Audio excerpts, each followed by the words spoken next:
El continente americano es generador de ciencia, tecnología, movimientos sociales y productor de insumos que se utilizan en el esquema productivo de todo el mundo. Con todo esto, América es generadora de importantes noticias. Magnética FM y Voz de América presentan Buenos Días América, el informativo más completo y trascendente de este continente. Bienvenidos. Buenos Días América. Good morning, America. Bienvenidos.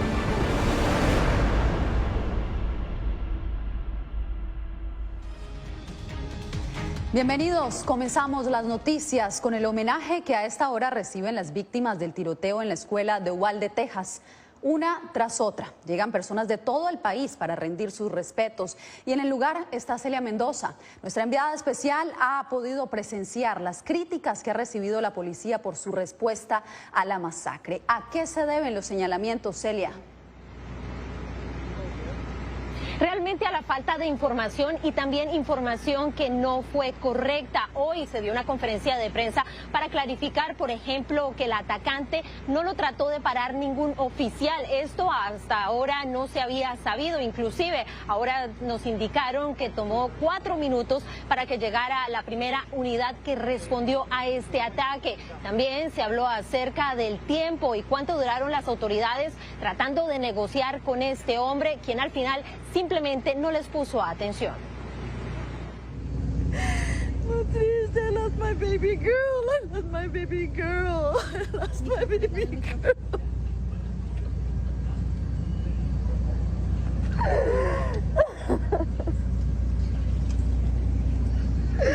Nunca va a venir para atrás mi bebita. Amory Jo Garza, de 10 años, fue una de las víctimas mortales del atacante Salvador Ramos, quien según la investigación habría llegado al salón de clases de Amory pasado el mediodía, poco después de que ella recibiera un reconocimiento por su buen rendimiento académico.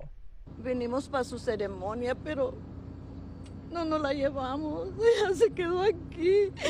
Ella se quería ir, pero nosotros le dijimos, no, mija, hasta el viernes se acaba de ir.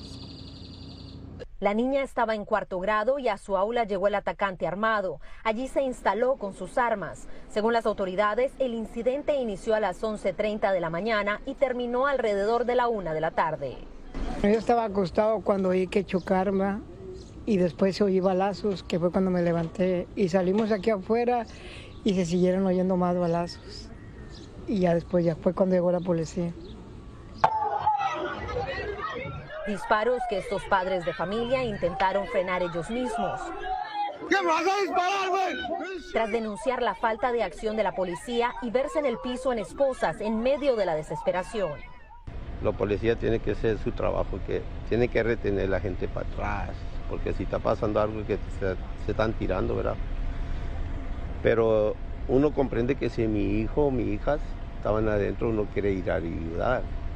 Estas imágenes han generado llamados a investigar la duración y la estrategia de respuesta policial a este incidente, que terminó cuando se abatió al atacante. Mientras tanto, esta abuela adolorida ruega que algo cambie y que se controle el acceso a las armas.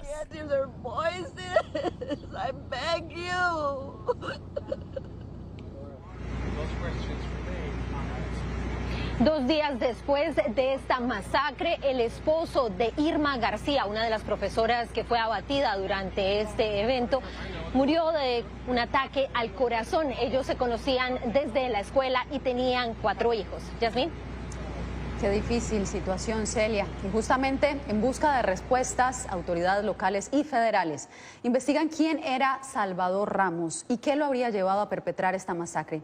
En la siguiente historia no buscamos enaltecer al asesino, pero sí conocer los hechos. Laura Sepúlveda nos cuenta. Un joven de 18 años sin antecedentes penales ni registro de enfermedades mentales.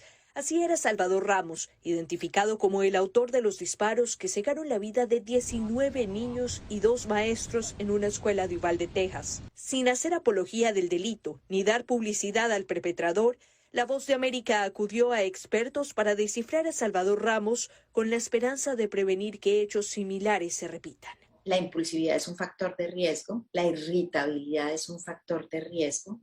Hay otra característica que se llama la implosividad, o sea que son personas muy, muy contenidas, personas que son erráticas, que les cuesta trabajo sostener vínculos. Así identifica la psiquiatra Rocío Barrios las personalidades que requieren de atención, características que parecen describir a Ramos, perfilado por sus conocidos como una persona callada, pero conversaciones que habría sostenido con una joven de 15 años en Alemania, a quien habría conocido por la aplicación Yubo y las cuales fueron dadas a conocer por CNN, dejan ver su irritabilidad. Los mensajes de texto muestran cuánto irritó a Ramos una conversación que su abuela sostuvo con la empresa telefónica sobre su uso del celular y terminó disparándole. Otras publicaciones en Facebook fueron también dadas a conocer por el gobernador de Texas. La primera publicación fue: le voy a disparar a mi abuela. La segunda publicación fue: le disparé a mi abuela. La tercera publicación, tal vez menos de 15 minutos antes de llegar a la escuela, fue: voy a disparar a una escuela primaria. La psiquiatra alerta que tales publicaciones no deben ser ignoradas. Laura Sepúlveda, Voz de América, Austin, Texas.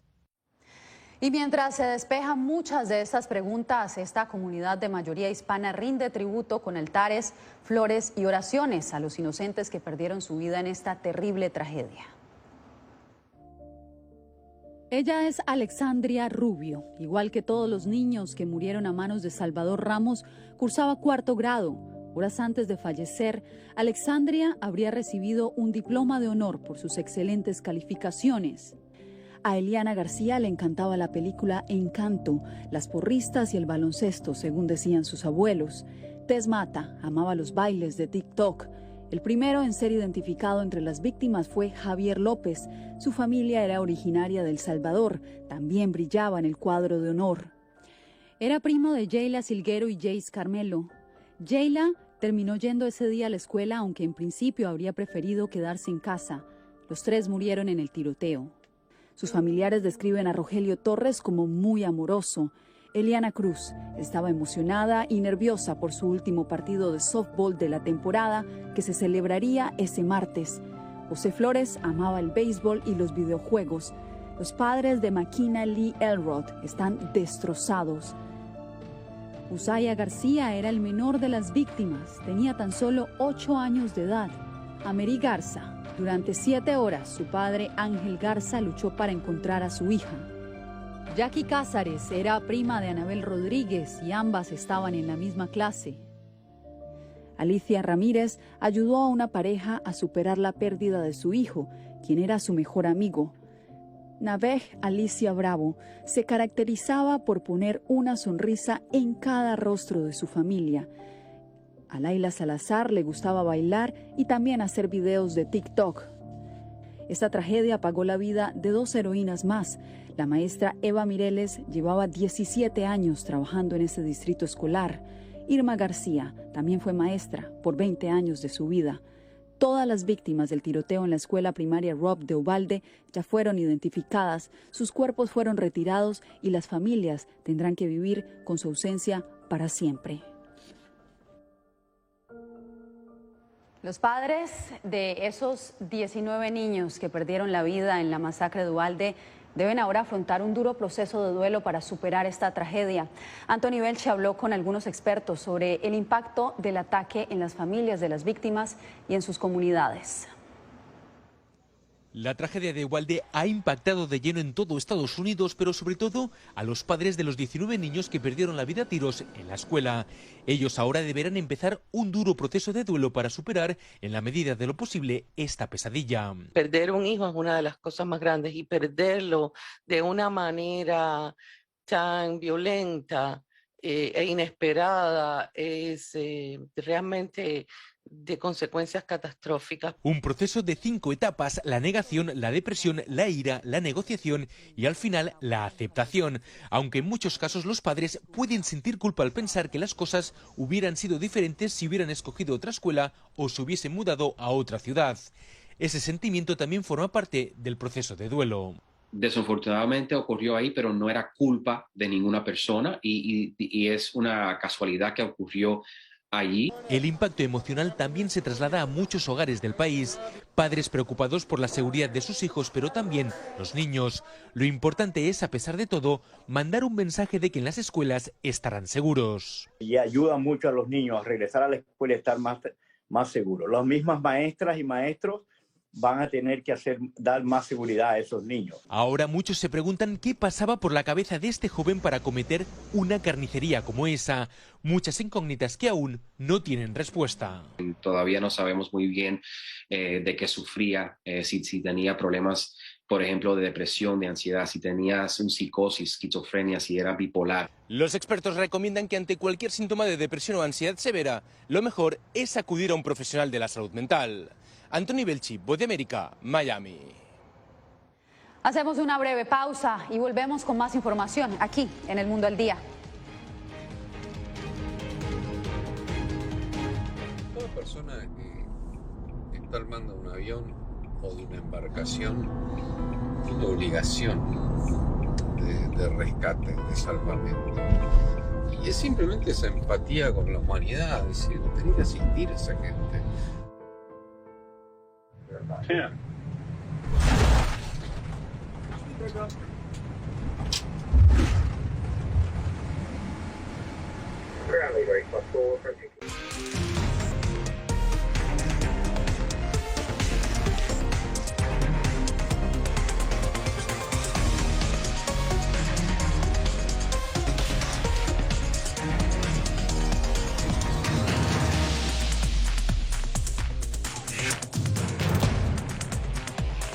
Venezuela 360, cada semana por La Voz de América. ¿Qué tal? Desde Washington comienzan las noticias en El Mundo al Día. Día a día, desde la capital de Estados Unidos y donde se producen las noticias que más te impactan. El objetivo es llegar al otro lado de la frontera para pedir asilo. La Voz de América te conecta con El Mundo al Día. Los hechos más allá de la noticia. Para que tomes decisiones bien informadas. En el lenguaje que quieres, donde quieras y como prefieras. Conéctate con El Mundo al Día.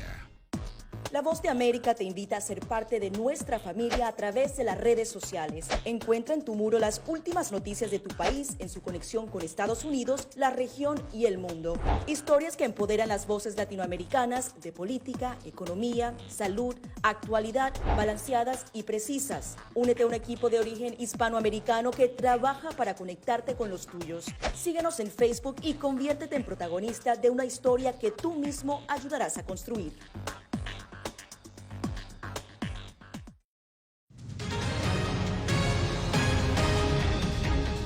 La incertidumbre sobre la lista de invitados continúa opacando la agenda de la Cumbre de las Américas a solo días del evento. Durante una audiencia en el Senado, un diplomático estadounidense descartó la participación de algunos países. Este jueves, el coordinador nacional del foro auspiciado por Estados Unidos puso la pelota en la cancha de la Casa Blanca sobre la posible invitación de un representante del gobierno cubano. Esa será una decisión que tendrá que tomar la Casa Blanca. El presidente cubano anunció el miércoles que no participaría en la cumbre de Los Ángeles. Olvídense. Uniéndose a la misma posición de Daniel Ortega en Nicaragua. No interesa. El funcionario del Departamento de Estado aseguró que grupos de la sociedad civil han sido invitados, a pesar de que decenas de líderes cubanos han denunciado su exclusión. Queremos tener una participación amplia de la sociedad civil, de todos los países donde los autoritarios, donde los dictadores buscan acabar con el debate público. Interrogado por el senador Marco Rubio, el diplomático afirmó que no se espera la presencia del gobierno de Nicolás Maduro. Absolutamente no. No los reconocemos como un gobierno soberano. Pero el dilema se postra sobre la administración del opositor Juan Guaidó, a quien Estados Unidos reconoce como el legítimo gobierno de Venezuela. La pelota fue puesta nuevamente en la Casa Blanca. Esta será una decisión de la Casa Blanca, señor. Tanto el presidente cubano como Nicolás Maduro no descartan que su protesta sea parte del foro. Diga lo que diga el gobierno de los Estados Unidos, allí estaremos con nuestra verdad. México, que lidera la campaña de presión a Washington por una cumbre con todos los países del hemisferio, no decide aún si el presidente Andrés Manuel López Obrador estará presente. El mandatario brasileño Jair Bolsonaro despejó las dudas al confirmar su asistencia y adelantó que sostendrá un encuentro con el presidente Biden. Expertos han criticado la falta de organización de Estados Unidos. Otros, como Brian Winter, lamentan que la lista de invitados se haya convertido en una distracción. Ahora muchos dicen que el objetivo principal de la cumbre es solo sacar la foto de los líderes presentes juntos. Y eso sería una pena, porque hay mucho por hacer. Para ampliar esta noticia, en Washington hacemos contacto en vivo con Jorge Agobián. Jorge, ¿qué ha dicho la Casa Blanca? Yasmín, esta misma tarde la secretaria de prensa de la Casa Blanca aseguró que siguen trabajando en la lista de invitados y que están considerando invitaciones adicionales para la Cumbre de las Américas, que ocurrirá en 13 días. La Casa Blanca está contra reloj para dar a conocer esa lista formal de quiénes son los invitados. También dijo la secretaria de prensa de la Casa Blanca que darán a conocer esta lista cuando sea apropiada o cuando la lista esté completa. Esto lo dijo esta tarde desde la Casa Blanca. Al mismo tiempo, funcionarios de la administración Biden han dicho que hay 4 pilares de contenido de esta cumbre, entre ellos la firma de una declaración de migración regional de la que esperan forme parte el presidente de México en esa cumbre, pero no se sabe todavía si asistirá el presidente López Obrador. Y otro de los temas principales será el tema de cooperación económica y también de salud pública tras la pandemia de COVID-19. Era Jorge Agobián informando desde la capital estadounidense. Gracias, Jorge.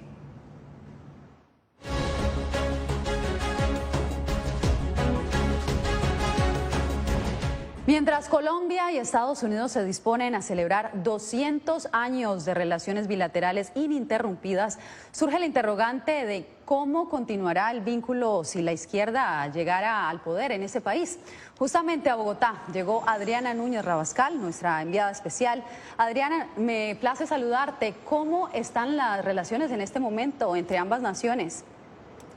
En palabras del embajador de Washington en Bogotá, Philip Goldberg, están en su mejor momento e incluso han subido a un nuevo estatus luego de la inclusión de Colombia como miembro de la Organización de Tratado Atlántico Norte, pero estratégico no perteneciente a la OTAN. También hay que decir que de acuerdo con la Embajada de Estados Unidos habrá nuevos aportes económicos para Colombia en la lucha contra el terrorismo, el narcotráfico, así como también la asistencia humanitaria. Pero desde acá, Bogotá, hemos consultado con diferentes analistas de diferentes tendencias políticas para conocer qué esperan de quien se convierta en el futuro presidente de Colombia. Y aquí se confirma que Colombia es el aliado número 1 de Estados Unidos en la región. Así respondió el actual jefe de Estado, Iván Duque, a la decisión de Estados Unidos de designar a Colombia aliado principal no perteneciente a la OTAN. Pero, ¿se mantendrá la relación cualquiera sea el vencedor de las presidenciales? El profesor universitario y columnista de opinión, John Mario González, cree que sí. Colombia necesita mucho a Estados Unidos para combatir el fenómeno del narcotráfico, para todo el tema de inmigración. La guerra entre Rusia y Ucrania será un punto clave para las relaciones con el nuevo presidente de Colombia. Si bien la mayoría de los regímenes en América Latina en este momento son de izquierda, en el momento que lo requiera, Estados Unidos puede apretar las tuercas y exigir más de colaboración de cualquiera de los gobiernos en América Latina. Los analistas consultados no ven mayores cambios en la diplomacia si gana el aspirante del Centro Democrático Federico Gutiérrez, pero encuentran matices de resultar vencedor Gustavo Petro, porque por primera vez la izquierda gobernaría Colombia. Lo primero es que aspiraríamos que institucionalmente se mantengan. No creo que vayan a ser las mejores, porque lógicamente Gustavo Petro estaría más de regímenes como el ruso y por supuesto el de Nicolás Maduro. Tradicionalmente hemos tenido una relación basada en el chantaje. Yo creo que es el momento, dentro de una línea progresista, de cooperar. Solo en 2021, Estados Unidos destinó $10 millones a Colombia para recuperar su economía, golpeada por la pandemia de coronavirus. Y en febrero de este año aportó otros $8 millones para capacitar a la Policía Nacional. Y más allá de lo que pueda resultar una futura relación con Colombia y Estados Unidos a propósito de las elecciones del próximo 29 de mayo y esa primera vuelta, mañana será el último cara a cara, el último debate entre los aspirantes a la presidencia de este país y se espera nuevas propuestas sean elevadas justamente a través de las cámaras de televisión y por la discusión entre los diferentes actores que esperan pasar a segunda vuelta. Manténnos informados, Adriana, muchas gracias. Y el gobierno de Iván Duque ha tomado medidas para las elecciones presidenciales que se desarrollarán el próximo domingo en Colombia. Jair Díaz tiene la información.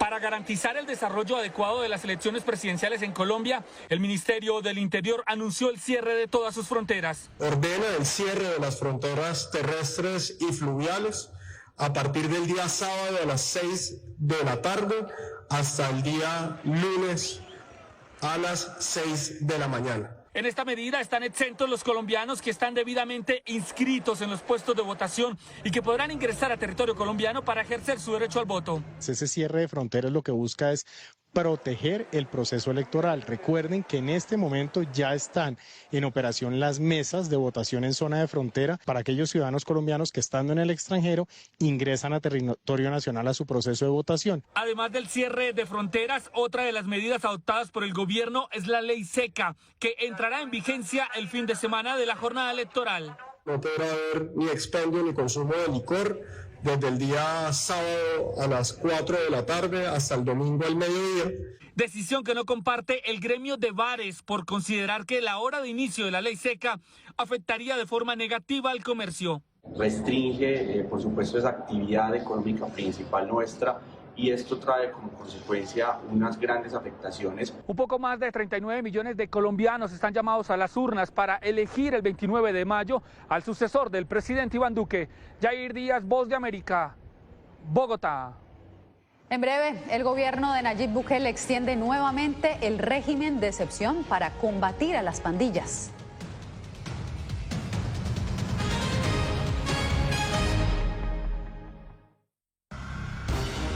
Actualidad. Nos vamos a ver otra cepa nueva y otra cepa nueva. Análisis. En realidad, mucha de esta gente va a quedar parada de nuevo y va a ser una tragedia humana. Debate. Dejen la obsesión la tienen ustedes. Con la información más allá de los titulares. El tema energético es algo que se está analizando. La inflación es un problema global. 30 y 50 metros están ya las tropas. Su respuesta, doctor. Todas las semanas por La Voz de América. Toda persona que está armando un avión o de una embarcación tiene obligación de rescate, de salvamento. Y es simplemente esa empatía con la humanidad, es decir, tenía que asistir a esa gente. Yeah.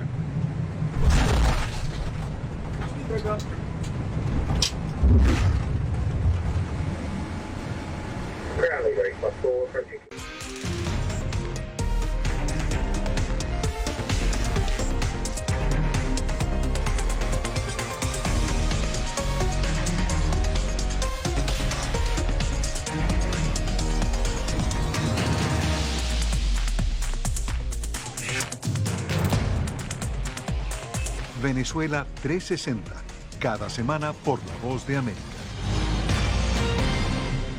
¿Qué tal? Desde Washington comienzan las noticias en El Mundo al Día. Día a día, desde la capital de Estados Unidos y donde se producen las noticias que más te impactan. El objetivo es llegar al otro lado de la frontera para pedir asilo. La Voz de América te conecta con El Mundo al Día. Los hechos más allá de la noticia. Para que tomes decisiones bien informadas. En el lenguaje que quieres, donde quieras y como prefieras. Conéctate con El Mundo al Día.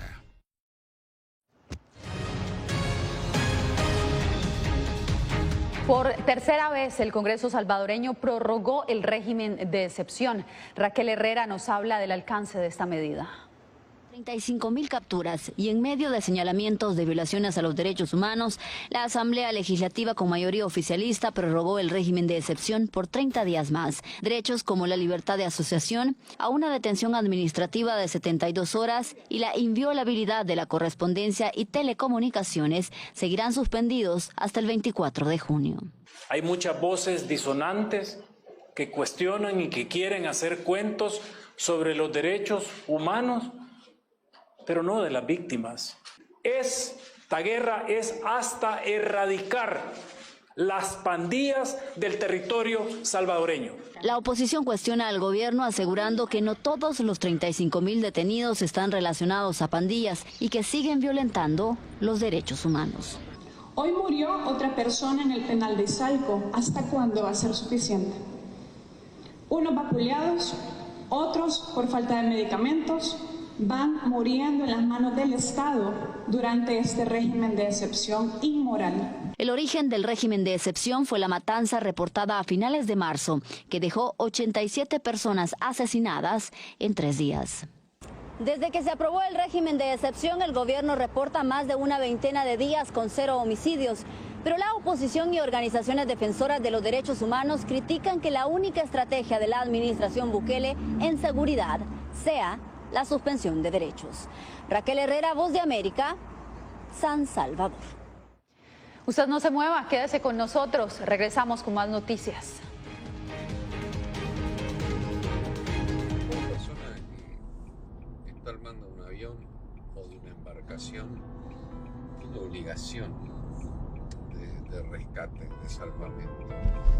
Y es simplemente esa empatía con la humanidad, es decir, tiene que asistir a esa gente. Yeah.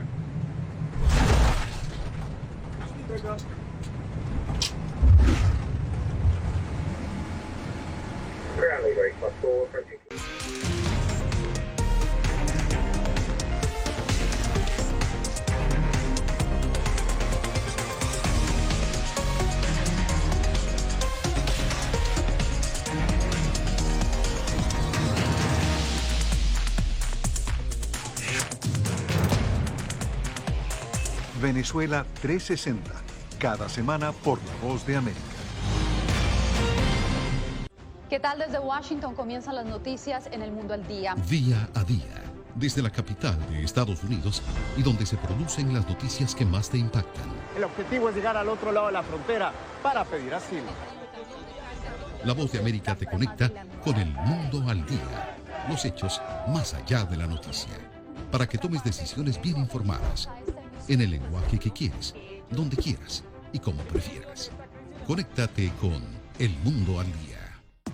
La Voz de América te invita a ser parte de nuestra familia a través de las redes sociales. Encuentra en tu muro las últimas noticias de tu país en su conexión con Estados Unidos, la región y el mundo. Historias que empoderan las voces latinoamericanas de política, economía, salud, actualidad, balanceadas y precisas. Únete a un equipo de origen hispanoamericano que trabaja para conectarte con los tuyos. Síguenos en Facebook y conviértete en protagonista de una historia que tú mismo ayudarás a construir.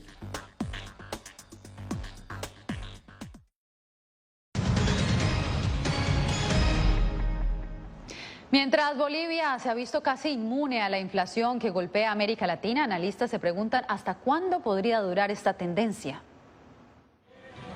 Un reciente informe de The Economist Intelligence Unit, una consultora asociada a la revista The Economist, ubicó a Bolivia como el país que mejor podría resistir o sacar rédito al conflicto en Europa. Pero el economista Gonzalo Chávez advierte que estos rankings solo muestran la selfie y no la película. La inflación relativa realmente es muy baja en Bolivia. Sin embargo, hay presiones inflacionarias tremendas en las últimas semanas que están cuestionando esta inflación baja. Según este estudio, luego de Bolivia, Ecuador, Paraguay, Chile y Perú se ubican como los mejor parados ante el conflicto bélico. Y al otro lado, los más perjudicados serían El Salvador, República Dominicana, Nicaragua, Costa Rica, Panamá, Jamaica y Brasil. El presidente Luis Arce se ha mostrado muy optimista y en una polémica declaración dijo además que la posición que asumió Bolivia en Naciones Unidas al no votar en contra de la invasión rusa a Ucrania ha sido favorable respecto a la estabilidad económica del país. Y nos muestra más bien como país soberano, no alineado con los intereses del imperialismo. Gracias a esta política soberana, a diferencia de otros países, en Bolivia no hay inflación galopante ni tenemos escasez de alimentos. Hay problemas estructurales que han sido atenuados parcialmente, dice el economista Gonzalo Chávez, y por eso esta situación no es sostenible. No hay un cambio hacia una economía más digital, a una economía de transformación tecnológica, a una economía con diversificación productiva. No hay nada de eso. Fabiola Chambi, Voz de América, Bolivia. Cerramos esta misión con esta imagen, 21 cruces a las afueras de la escuela primaria Robb en Uvalde, Texas. Cada crucifijo representa a los 19 niños y 2 maestras cuyas vidas se apagaron después de que Un joven de solo 18 años entró a su salón de clases y se atrincheró con rifles de asalto para cometer el que es hoy el tiroteo escolar más mortífero de los Estados Unidos en casi una década.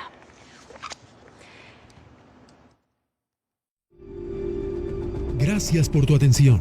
Al momento estás enterado de lo más relevante en materia informativa en el continente americano y su relación con el resto del mundo.